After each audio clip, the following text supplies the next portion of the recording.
we've seen tonight, no doubt now that Senator Elizabeth Warren is regarded as the front runner in this race. She's had a relatively easy ride up until now, but this time many of her competitors were having a go, and that included former Congressman Beto O'Rourke of Texas, who talked about Warren's plans to tax the super wealthy as punitive and potentially divisive in America.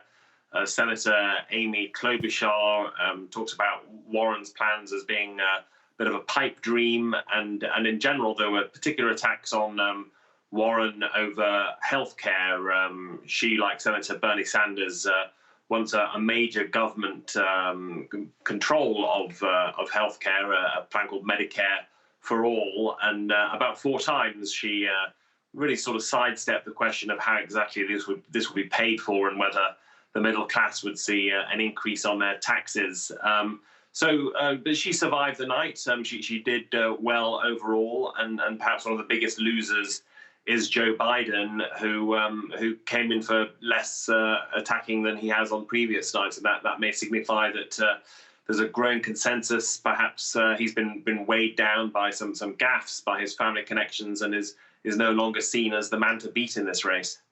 And David, as I mentioned there, they did all come together on one subject, the subject of Donald Trump.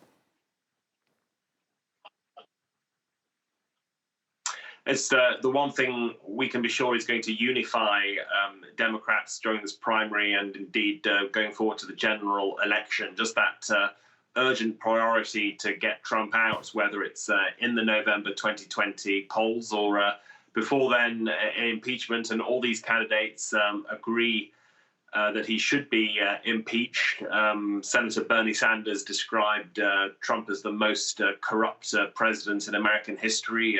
Warren said there are some things that are beyond politics, and this is a moral issue, and others joined in that chorus. So inevitably, Trump was a theme through the evening. There was also fierce criticism of his move in the Middle East, withdrawing US troops from northern Syria, was seen as a betrayal of the Kurds, leaving them to the mercies of Turkey.